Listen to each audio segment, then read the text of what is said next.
Good morning, everyone. I'd like to welcome you to our first Winter Technical Briefs mini webinar series. We're kicking off the series with a presentation by Denver Preston from K-Tech Specialty Solutions. Denver's participated in a number of our in-person winter workshops through the years and has always brought a number of great resources to the group. Denver's going to be speaking today on different types of carbohydrate additions, basically to help improve the performance of your brine. So I'm going to go ahead and turn things over to Denver and share my screen, and we will kick things off. Thank you very much. We'll be talking a little bit about some of the upcoming workshops or webinars after Denver's presentation, and as well as where you can find some additional outreach resources on saltsmart.org. Thank you, and I'll turn it over to Denver. All right, everybody, good morning. My name's Denver Preston. I'm with K-Tech Specialty Coatings, and we are in the liquid deicer business. And I've been doing this now for over a decade and have a lot of customers in the Chicagoland area. So I really appreciate you guys joining us this morning. I've been asked to do a presentation on what we call the boost and reduce method. And so main question here that I have is, why are we talking about reducing salt usage? And so several years ago, I took the time to look up all of the salt contracts in the Lake, Cook, DuPage, Will, McHenry, and Kane counties. And what I discovered after looking all of those contracts up, it appears that these 6 counties in the Chicagoland area are discharging about 1.1 million tons of rock salt into the Chicagoland environment every single year. Now, a lot of times when I'm given these presentations, people in the audience oftentimes don't know, what 1 ton of rock salt looks like versus 1.1 million tons of rock salt. So I'm going to give you a little bit of picture of what 1.1 million tons looks like. But first, I want to also point out that the 1.1 million tons does not even include the winter maintenance contractors in the Chicagoland area. And there are over 100 SIMA members, that's the Snow and Ice Management Association, over 100 SIMA members in the Chicagoland area. One of those contractors is reported to use about 75,000 tons of rock salt per season. This 1.1 million tons also does not include O'Hare International Airport that uses about 30,000 tons just for their open parking lots and access roads. And then, of course, who knows how much rock salt 3 million households in these 6 counties use. So we have no clue as to how much they use. So what does 1.1 million tons of rock salt look like? Well, this is the picture that I'm going to give you here. It would take 44,000 semi-tractor trailer loads of rock salt to haul 1.1 million tons. And another interesting look at this is that if you took these 44,000 semis and parked them nose to tail, how long would the line of loaded semis be? And that would be 542 miles, or the distance from Schaumburg, Illinois to Sioux Falls, South Dakota. If you can only imagine, that's a drive time of 9 hours and 42 minutes. So that's how long the line of semi-tractor trailers would be to haul 1.1 million tons of rock salt. So that's why we're talking about reducing salt consumption, usage, or chloride emissions. And so over the 10 years that I've been doing this, I've attended many workshops and other meetings from groups such as the DuPage River Salt Creek Work Group, and then of course the Conservation Foundation. And these organizations do a fabulous job of helping agencies reduce their chloride emissions. And so if we look at the things that they have talked about over the years, it's a long list. You got educate snow fighters, implement best practices, calibrate equipment annually, consider efficiency when buying new equipment, use weather forecasting services, use pavement temperature data. The list goes on and on.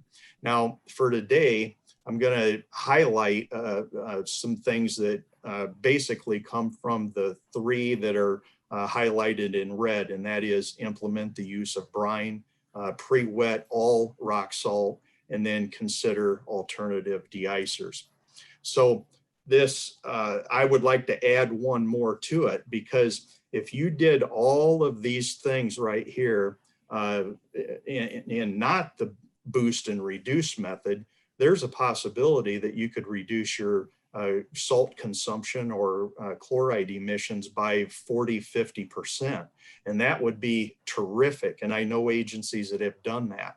But the one last step here, the boost and reduce method, is it's possible for an agency that has implemented all of these practices here to lower their chloride emissions even more. And we're talking about substantially more. Okay, so what is the boost and reduce method? Well, simple logic. The better your rock salt and brine perform, the less of them you need to maintain the same level of service.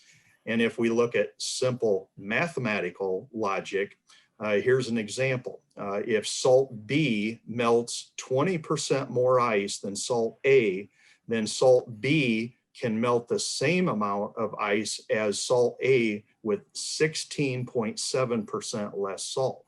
Okay, so the better it works, the less of it you need. And when you start looking at the statistics, you can reduce your salt usage substantially just by considering the performance of, in this case, we're going to talk about rock salt and what we can do to boost its performance.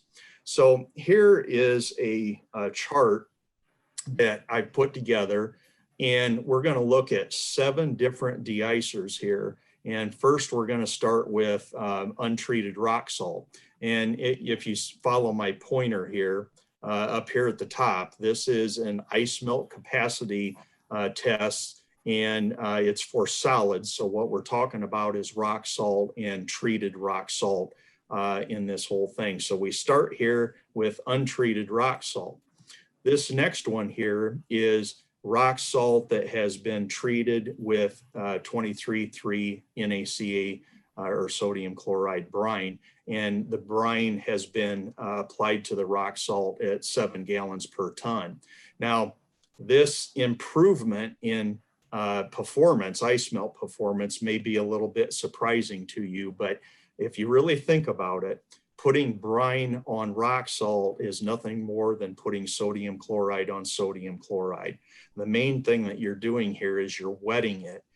So the ice melt capacity does go up, but it is such a small amount that you couldn't even see it with a naked eye.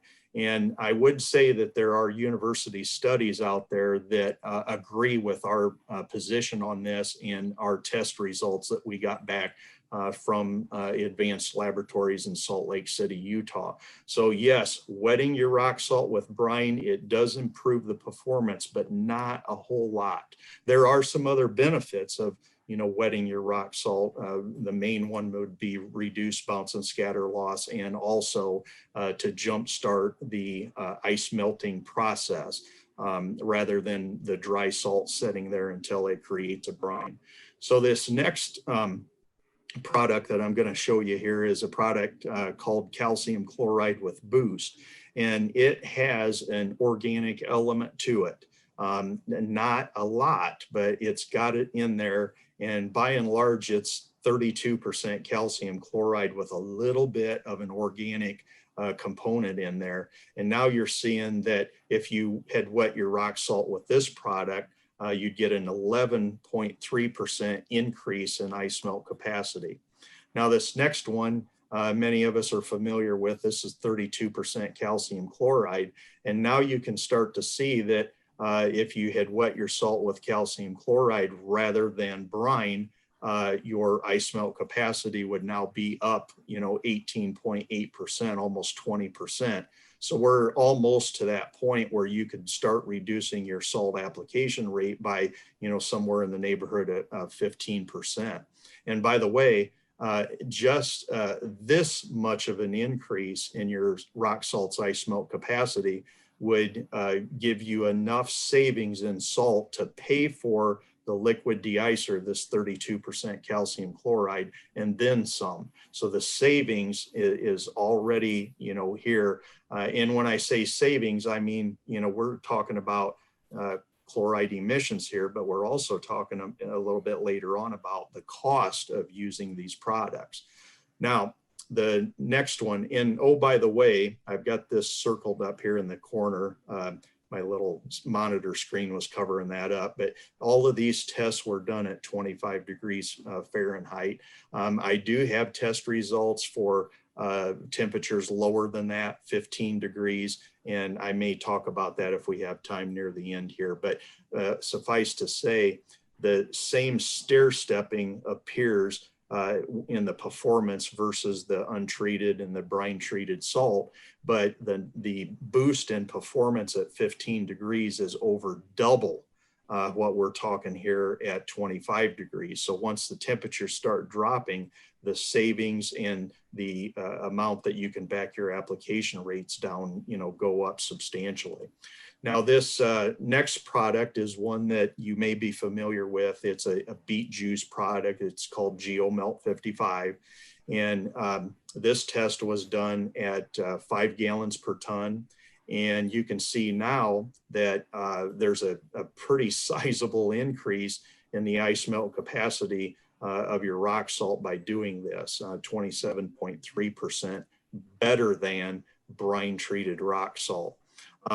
This product, I'll just say a little bit about it. It has quite a bit of sugar in it, but no chlorides to speak of, or not enough that it would make a hill of beans difference in performance. So this performance boost is done strictly because of the sugar that this product has in it. And I'll have a lot more about sugar here in just a moment. So this product here is a blend of an organic deicer and sodium chloride brine. So it's a 50-50 blend, and it's added to the rock salt at 7 gallons a ton. And now we're getting into some really, really significant numbers here as far as the increase in ice melt capacity. And then this last one is the same product, except we applied it at 10 gallons a ton versus 7 gallons a ton.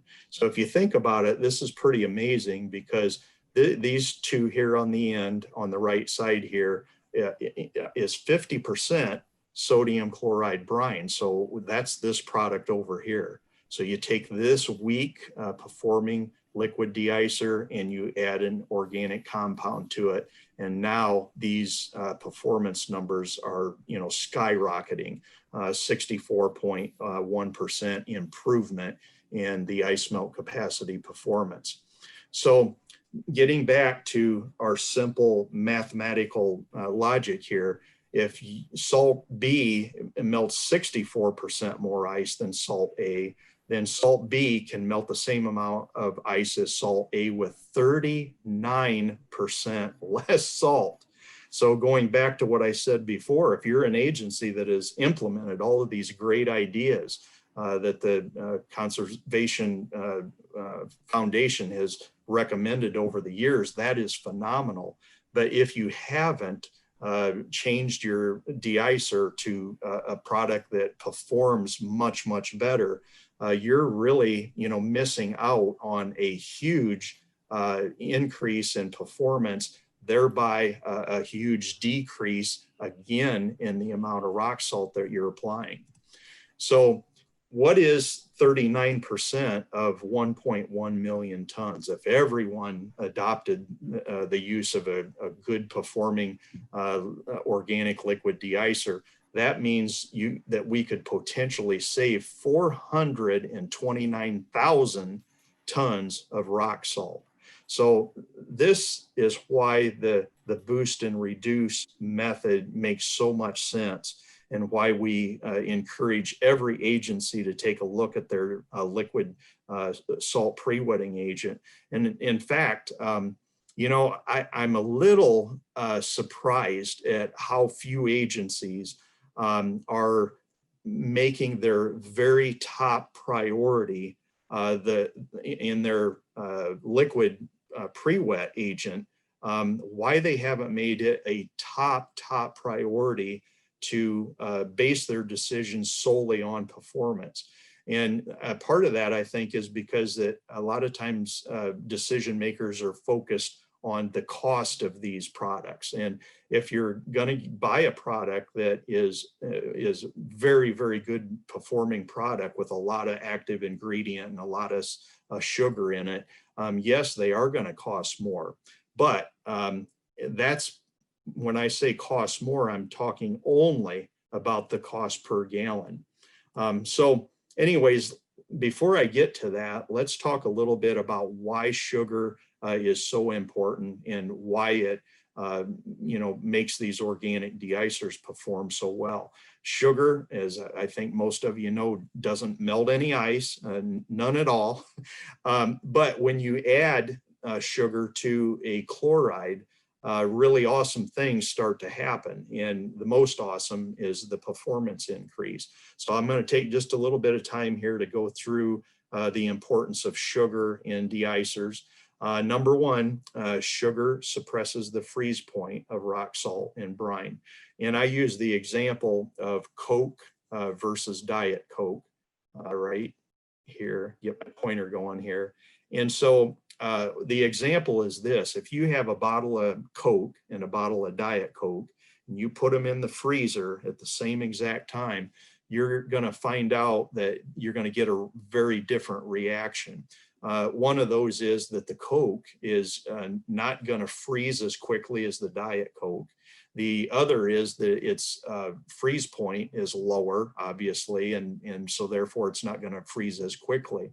And then the other interesting thing about it is, and I'll talk about this in a minute here, but the Coke is never going to get rock hard like water, whereas the Diet Coke will. And the only difference between these two products is one has sugar and one doesn't. I might add, one tastes awful and the other tastes really good. Own personal opinion here. And then number two, sugar lowers the effective working temperature of rock salt and brine. And so that's a big deal, even when it comes to, you know, considering, you know, chloride emissions, because what happens when really cold temperatures come into the area, and now your deicers are not as effective as what they were at the higher temperatures. So generally speaking, what ends up happening is you end up putting a bunch more salt down to try to keep the ice, you know, free and from the road. And so costs really start to skyrocket. And once you get to, you know, down to say 15 degrees, well, then you're probably going to start experiencing hard pack. And hard pack is tremendously expensive because it takes so much material and effort to remove that hard pack once it has bonded to the surface. So if you've got a really good organic deicer that's got sugar in it, if it's a good product, you should never have hard pack occur. We have customers, and shouldn't talk about my own product, but we've got customers that have agree with this 100%. I've got agencies in Minnesota that are de-icing highways at 25 below zero, 25 below zero. That's 45 degrees lower than the effective working temperature of rock salt alone. So it's really, really important here. 3, sugar increases the ice melt capacity of rock salt and brine. I've already showed you that, and there are studies that show it as well. Sugar reduces the corrosion value of rock salt and brine. I've got here mitigates the bad reputation of calcium chloride. And what am I talking about here? Well, this is a corrosion scale, a relative corrosion scale. And we have calcium chloride over here. It's 121 on the corrosion scale. You got brine here, you got beet juice, and then you got products over here with lots of sugar in them. And you can see the corrosion values are significantly lower over on this side versus over here. Then number 5, sugar acts as a cryoprotectant. And cryoprotectants basically inhibit the formation of ice crystals. So again, I'll refer back to Coke and that it's slushy. When it freezes, it doesn't get hard like a rock or like water. When it freezes, and it's simply because that the sugar is inhibiting its ability for those crystals to form in there. So a very, very important thing here. Number 6, cryoprotectants also slow down the rate of refreeze. And again, calcium chloride has a problem with refreeze. And you know, I don't know if you understand this or not, but the reason that it refreezes so quickly is because it's such an amazing ice melter. I mean, you put calcium chloride on your salt and you go out there, I mean, it is bang, bang. It's, you know, melting the ice and snow very quickly, but it's melting it so quickly that in so much of it that it's diluting itself out. And therefore, when you get to a certain point in the dilution, the freeze point is now going to be, you know, at 32 degrees. And so it's going to refreeze. You have the calcium chloride with a lot of sugar in it. Now, all of a sudden, that refreeze is taking a very long time to occur. So all of the credit goes to the sugar in this example here. And another thing about, I have over here in the lower right, longer runoff time. A lot of guys don't consider this, but you know, all of these roads and streets that we're putting these products on are designed with a crown. And that crown is designed so that the moisture, the rain, and the melted ice and snow can run off of that roadway. So if you're using a product that's got a lot of sugar in it, you're going to extend that or slow down that rate of refreeze, and which gives it substantially more time to run off of the roadway. Now, eventually, it's going to, you know, it's going to get diluted out and it is going to refreeze. But if it's refreezing in the ditch or the berm of the road, who cares? Much better than having it refreeze, you know, out on the driving lanes. Number 7, and we're getting close to being done here. Sugar strengthens and extends the anti-bonding characteristics of rock salt and brine. And I think most of you understand that, you know, the practice of anti-icing, the whole thing there is to prevent the bonding of the ice and snow to the roadway surface. So if you're using a product that's got a lot of sugar in it, well, now all of a sudden that anti-bonding ability is there, and it's there for a long period of time. So you're not going to get, you know, the bonding, therefore you're not going to get the hard pack and everything that goes along with it, including, you know, much higher costs. Number 8, sugar strengthens and extends the residual effect, kind of like the anti-bonding effect. This is focusing more on what's on that roadway and how long is it there. And you use a product that doesn't have any sugar in it, it's going to dilute out very quickly and there's nothing there to hold it in place.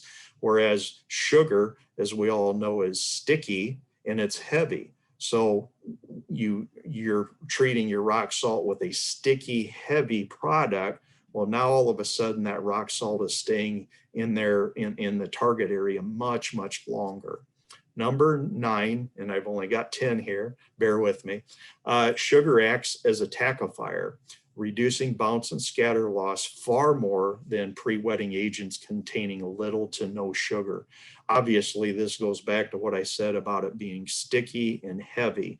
The heavier and stickier your rock salt is as it's coming off of that spinner plate, the less bounce you're going to experience. Yeah, you can wet your salt with brine. It's going to reduce bounce and scatter a little bit, but it's certainly not going to reduce bounce and scatter as much as a sticky, heavy rock salt. So something to really consider there. And then the last point is the dark sugar increases the ability of rock salt and brine to absorb solar radiation or heat. And if your rock salt and brine are absorbing heat, they're also emitting heat. So I did a little experiment here back several years ago, and I just simply took a glass of white rock salt, could have been treated with brine, be the same, and then another rock salt that is treated with an organic deicer that's dark in color. And after setting in the sun for 1 hour, the darker colored salt was 5.5 degrees warmer than the light colored salt. Then I moved over to liquids, and the increase in temperature was practically double. You know, the darker colored blend is 10.2 degrees warmer than the brine, or that could be calcium chloride as well. It doesn't matter what product, it matters what color it is. So I don't know about you, but as a snow fighter, you know that, you know, when you're battling a storm, a couple of degrees can make a huge difference. So I think I'll take the product that is going to, you know, be the darker colored product, just so that I get a free benefit of that color. And it is one of the more important things about these organic deicers here. So obviously, if you're using a clear deicer like 32% calcium chloride or 23.3 brine, or even an organic that uses corn syrup that is clear in color, you're not going to get this increase. You know, here, and I'm talking about, you know, the color, the heat, and all of that, but you're not going to get any of these 10 benefits at the level that you would if you had an organic in your deicer. And when I say organic, I mean a good organic.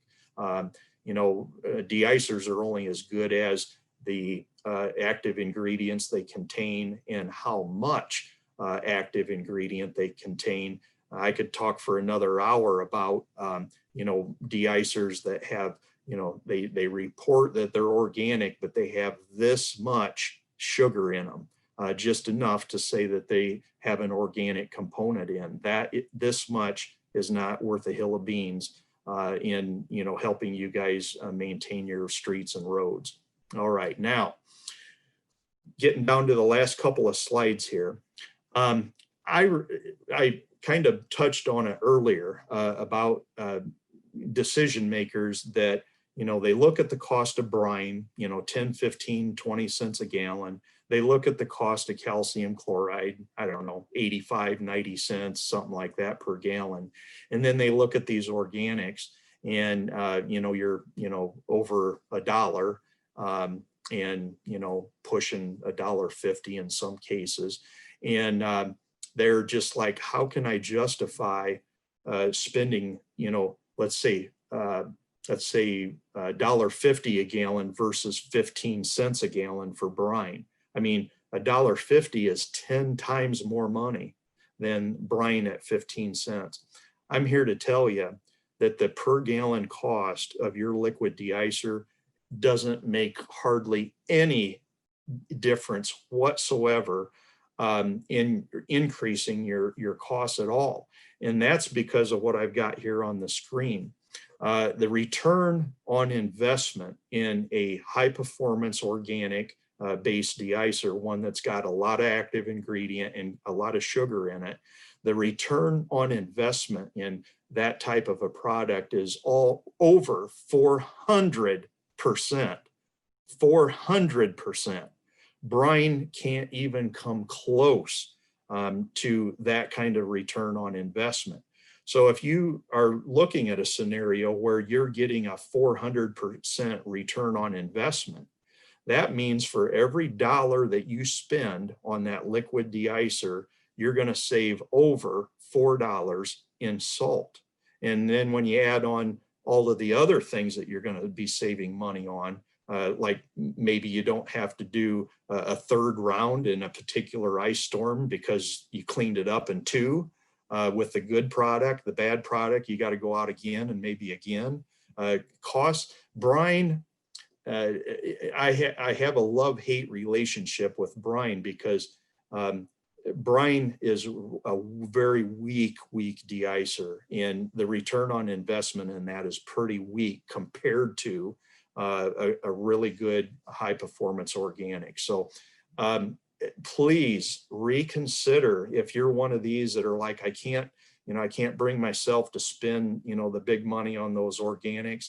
If you just tried them once, like hundreds and hundreds of agencies across the country have done, I think you're going to find out rather quickly that it may be the best investment that you're ever going to make. I mean, 400% return on investment is pretty amazing.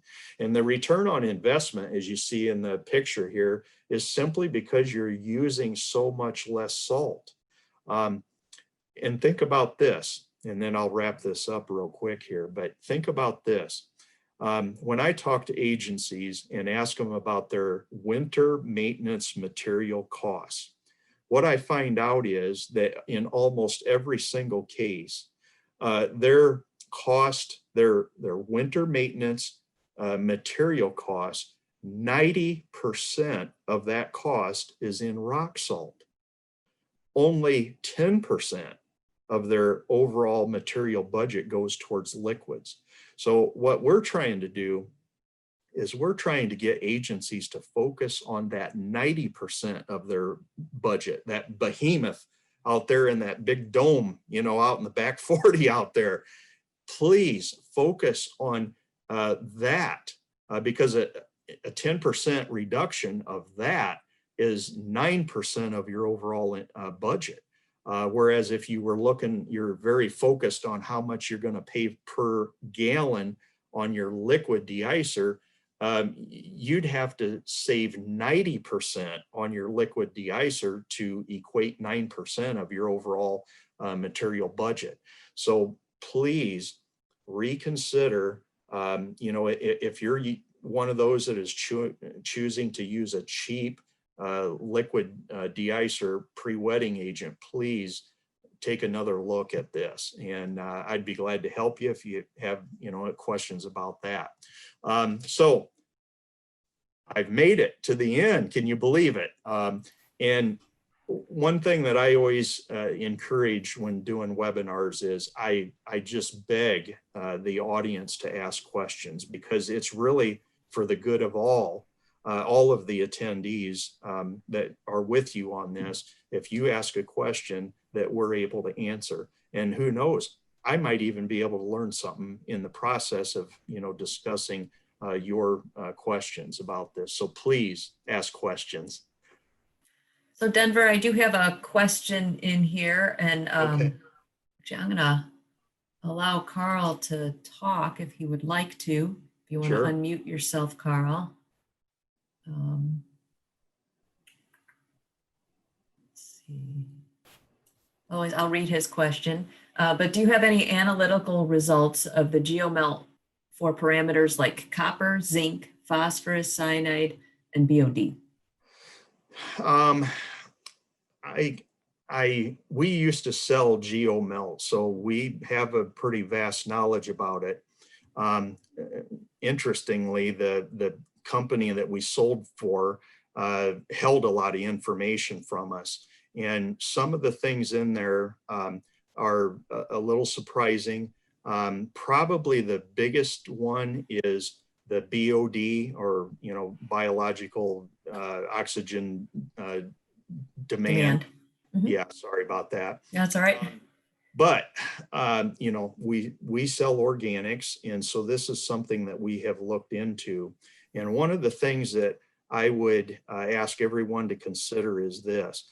I've had agencies out east, primarily, and some very big agencies that were shut down from using organic deicers because of their BOD number.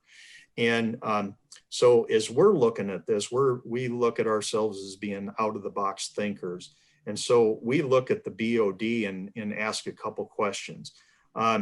We have done BOD testing, and that test is done at 68 degrees Fahrenheit.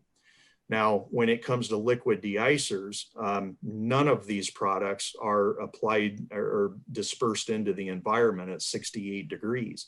And many of them, like the beet juice and like ours, are 90 to 100% biodegradable. So if you look at the test that they run for BOD, again, it's at 68 degrees. But asking laboratory analysts their opinion about this, if they did that test at, say, 35 degrees, above freezing, 35 degrees, the BOD number might be 0. Okay. And so that is we're going to do more research on this. In fact, I'm talking to a lab trying to get them to do a BOD test at 35 degrees so that we know exactly what that is. So if that number is, let's say, close to 0, then, the organic products that are biodegradable that are put out into the environment, by the time it raises up to 68 degrees or warm enough for things such as algae blooms, we believe that the product's going to be completely gone because of its biodegradability. So we really look at that particular question closely. We have our own questions that we ask about it. And we think that, it's a fair question to ask about what is the BOD of these products at 35 degrees or lower. Again, we think it would be 0. Yeah. And I think something interesting to look at with that is, as from a biodegradable standpoint, what do they break down into, and what is the, oxygen demand there? Because really, just with the chloride, the impacts of chloride that we see in our region, it's really what happens in the spring and summer. And so although we're putting chlorides down on the road in the winter, and at, high levels because of just in general in high levels to make our roads safe, but as that salt is, washed into the ditches or into the storm sewers or into detention basins, it is continually released in the spring and into the summer. And so we don't see our chloride numbers going down until like July or August, into as far as getting the background numbers. And that is where, like, looking at what chloride is doing in the winter is not as much of an issue because things aren't growing, they're not reproducing. So the impact isn't happening then, but the impact from chlorides is really happening in the spring and the summer until those numbers go down. And so that is some of our challenges, even looking at chloride in particular, much less on the BOD side, as far as what is it doing. Yes. And chlorides don't break down, so we're still stuck with chloride, but what does, what are those sugars in that breakdown process? Because breaking down in many cases is happening through bacterial type processes. And how long does that take to happen, and what are those impacts from that longer term? Yes, I agree. Now ours, just real quickly, our product is 99% biodegradable on day 28. It's ready biodegradable at day 8. So it's biodegrading, pretty rapidly. So the questions that need to be looked at is the way I would put it. Yeah. Okay, so I had another question, not to you, but if there are other questions for Denver, please put them in. I'm going to read through some of these. Let's see. No problem, Carl. I totally understand about having dogs and children in the house. So he said, in New York, we are held to some fairly stringent environmental requirements on de-icing liquids. We've had to disapprove some for being too high in metals. beet juice and molasses usually don't comply. We don't have a limit on BOD, but BOD is concerning. And then Aldo's 68 degrees versus 0 degrees comparison is interesting. So thank you. Yeah. May I add one thing here real quickly? I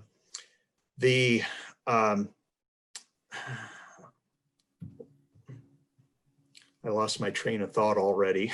It was so important while you were talking. Now I can't think of it.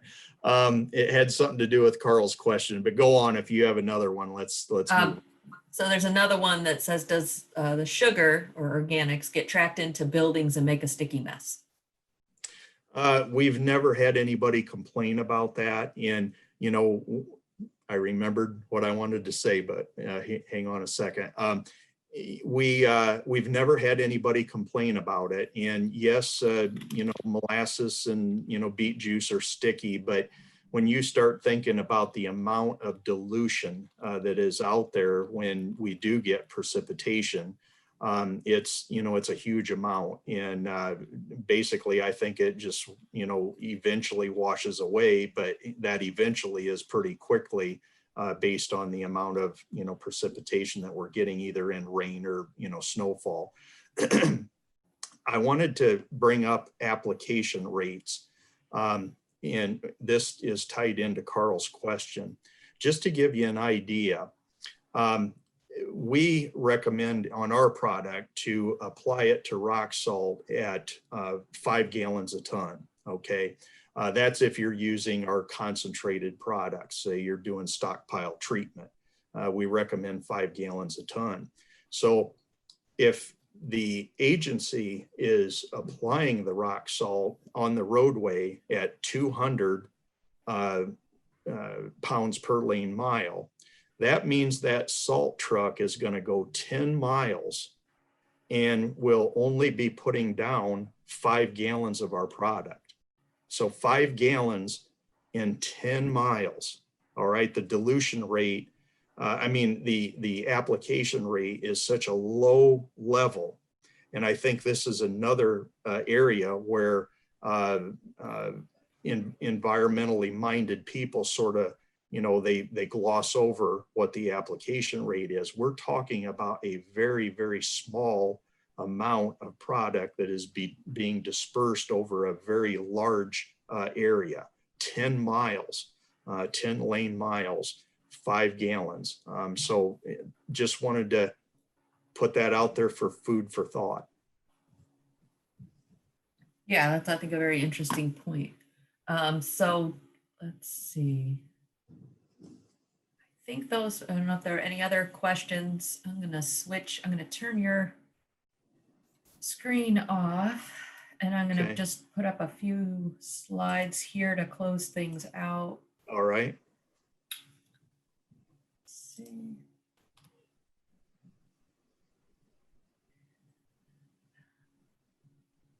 So I'd like to thank Denver for his presentation today. We do have a few more that we're planning. So we have next, so that we're on Tuesdays. We're going to skip election day as there's going to be way too much going on that morning, or that day, I should say. But we have on October 27th, a presentation on Sourcewell and cooperative purchasing. November 10th, the benefits of segmented blades. And then on November 17th, the fine art of brine making. So those are some workshops or mini webinars similar in this sort of format that are coming up. All of these are being recorded and they will be made available at the saltsmart.org website. You can register for them there. There's also a number of outreach materials and resources that we've been putting together.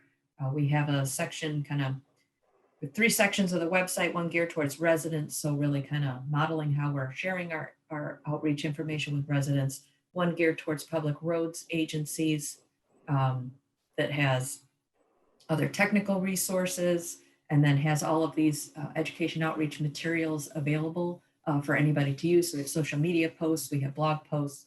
We have our poster from last year. We have a new poster that we have just finished, so that should be up there very soon. So there's those resources, and then we're also putting together resources specifically for private de-icing companies. So please visit often for new materials. And this is the Salt Smart Collaborative website, and we are always looking for more collaborators to help us share information. If you come across a document or a presentation that you think was really good, send it our way. We'll post it up there with the credits for where it came from. But really trying to make this a clearinghouse, at the very least for the kind of northeastern Illinois region, but definitely sharing information from beyond, as there's a lot of really good things going on in the salt reduction end of what we do. And then just throw my last slide up here.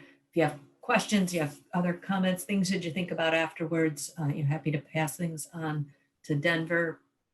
He had his email up, I believe, at his first slide, but we can send that out as well.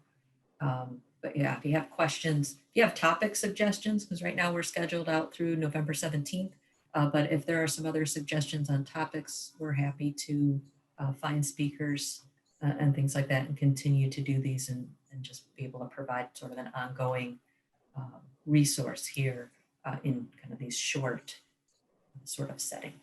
So with that, I think we're going to close things out. I want to thank Denver again for his presentation. Thank everybody for participating. And again, if you have any other questions, comments, suggestions, you can go ahead and email me or reply back to your registration email as well. I think both of those will come back to me. So again, thank you and enjoy the rest of your day.